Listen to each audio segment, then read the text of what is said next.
es la cuna de la Constitución Dominicana. Se le ha denominado como tal por el hecho de que allí se redactó la primera en 1844. Este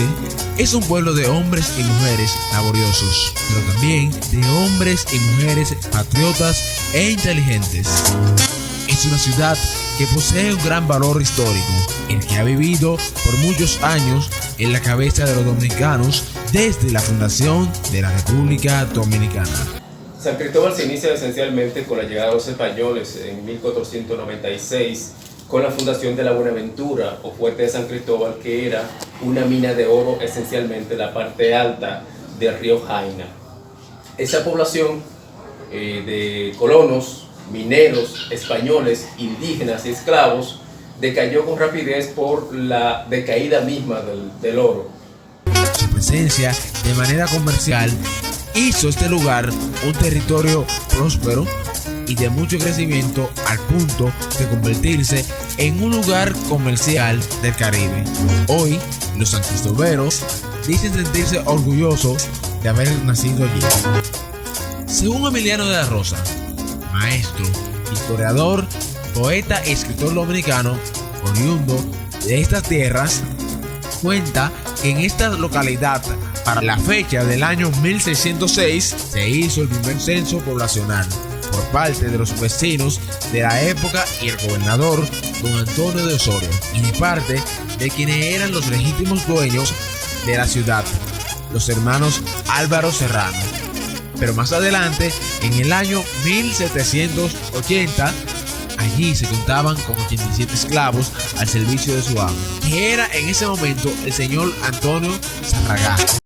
Luego, muchos años después, se funda una hacienda con el nombre de San Cristóbal en honor a la vieja mina de San Cristóbal. Y muy posteriormente, el poblado, en esa hacienda, el poblado de San Cristóbal o Batey, como le llamaban, que dio origen a lo que es más tarde el núcleo sociótico que desembocó en lo que es el municipio de San Cristóbal, fundado ya, si se quiere, o ensanchado por el padre Ayala durante la intervención o la ocupación del gobierno haitiano. El que existe la provincia como tal se le atribuye a don Bartolomé Colón a la postre del siglo XV. Según estudios realizados por el historiador Dermonte y Tejada, la formación del poblado se le acredita a Miguel Díaz, quien, huyendo del castigo que le esperaba de las autoridades de la Isabela, primera ciudad creada por Colón del norte de la isla, por una riña que había sostenido con un paisano suyo, se trasladó a ese lugar, donde se amancebó con una indígena que respondía al nombre de Catalina. En 1822, el padre Ayala entonces a ese poblado núcleo lo ensancha por orden del gobierno haitiano y se construyen las primeras instituciones oficiales del municipio, entiéndase ayuntamiento, entiéndase iglesia y otras instituciones, y se inicia realmente y se crea el plano de lo que es la ciudad hoy del municipio cabecera de San Cristóbal. Según cuenta la leyenda, ante el temor de ser abandonada por su cónyuge, esta le reveló la existencia de un lugar donde se encontraban los yacimientos de oro. Díaz entonces retornó a la Isabela para informar a las autoridades coloniales de su hallazgo. Entendamos que los diferentes municipios y pueblos de San Cristóbal se fundaron en diferentes épocas, pero el primero fue la Buenaventura, como dijimos, luego la hacienda San Cristóbal y su pequeño núcleo sociótico, que es ensanchado posteriormente por el gobierno haitiano, y ahí surge el municipio de San Cristóbal, y ya muchos años después o más adelante es en la era de Trujillo cuando Trujillo somete en el 35 y la convierte en provincia. Según Roberto Casado, los españoles, al confirmar la existencia de aurífera de los márgenes del río Jaina, procedieron a disponer de asentamientos de un grupo de colonos y la instalación de un fuerte denominado Buenaventura y posteriormente San Cristóbal, en honor al almirante Cristóbal Colón. Durante fueron pasando los años, aquí se fueron formando entre márgenes del río Ainenigua hatos, hacienda y estancias, así como ingenios azucareros que contribuyeron al notable desarrollo del lugar, convirtiéndose en un espacio de suma importancia del comercio del Caribe. Los ingenios del río Nigua fueron los nombres que recibió el trayecto comprendido entre los indicados ríos, y no fue hasta 1782 cuando esta zona fue elevada a categoría de parroquia, constituyéndose en sede de la parroquia la iglesia San Gregorio de Nigua, que sin duda alguna es la construcción más antigua de San Cristóbal. Según el doctor Ramón Puello Báez, oriundo de San Cristóbal, en su obra Crónica de San Cristóbal, afirma que nunca hubo una fundación expresa de San Cristóbal, sino un ensanchamiento de la aldea que existía para el 1822, contrario a lo que han sostenido y repetido constantemente algunos historiadores. La transformación se fue produciendo a medida que primero como batey de una hacienda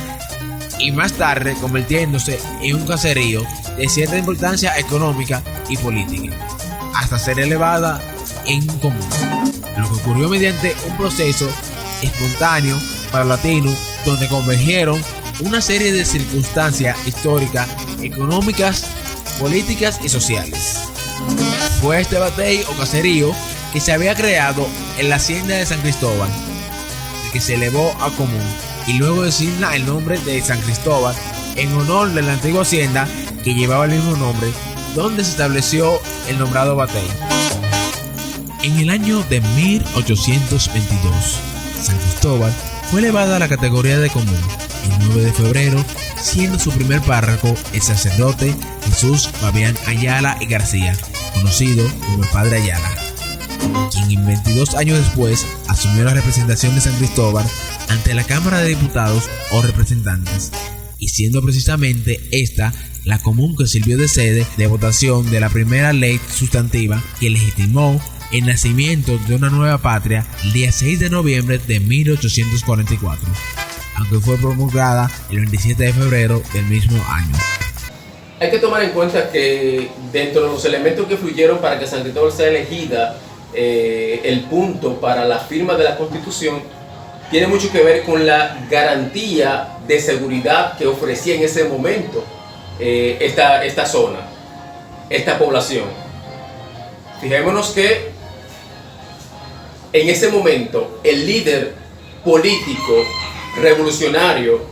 independentista y restaurador era el general Cabral,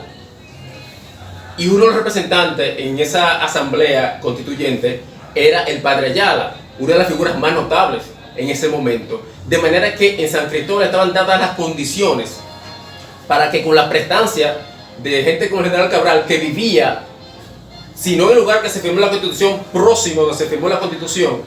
y que hoy está construido el edificio del ayuntamiento, eso garantizaba la paz, la tranquilidad necesaria para que los constituyentes se reunieran, deliberaran y se diera la firma de dicha carta, que es pues el origen de la República. El presidente haitiano Jean-Pierre Bourdieu dispone y consagra la común por el departamento de Osama, provincia de Santo Domingo, mediante la ley 9 de junio de 1845. También emite la resolución del 24 de agosto de 1861, convirtiendo en tenencia de gobierno político y militar de Santo Domingo. Por el decreto 12 de agosto de 1865, semanas después, readquirió su condición de común de la provincia de Santo Domingo. Tras la caída del régimen, que tenía bastante controlada y asegurada la población en San Cristóbal y hasta limitada, si se quiere, se llueve entonces una gran migración de la parte de la región sur y del campo a la ciudad. Y a partir del 1 de enero del año 1935 fue convertida en común cabecera al crearse la provincia de Trujillo por disposición del gobernante hijo natural de esta ciudad, Rafael Leónidas Trujillo, quien convirtió a la provincia en la más grande que tenía el país. Después del ajusticiamiento del dictador en 1961, se retornó su nombre original a San Cristóbal. Esta es la historia resumida de lo que hoy es San Cristóbal.